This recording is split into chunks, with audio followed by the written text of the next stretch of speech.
ngira ngo ubwo ni ubuntu bw'Imana. Nta kiguzi twatanze namba, nta na gito, nta n'icyo twari kubona.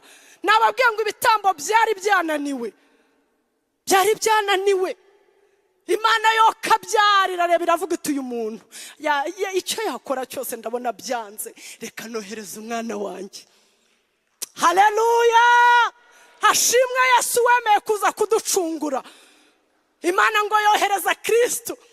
Mu nama y'agakiza nararebye somye mu bice 5 by'ibyahishuwe ngo niho Yesu yari ariho yitangira itorero. Yohana ngo abyeretswe rero ngo abona mu ijuru habuze n'umwe. Bari babuze. Ntabwo kugucungura wowe nanjye byabaye ibintu byoroshye.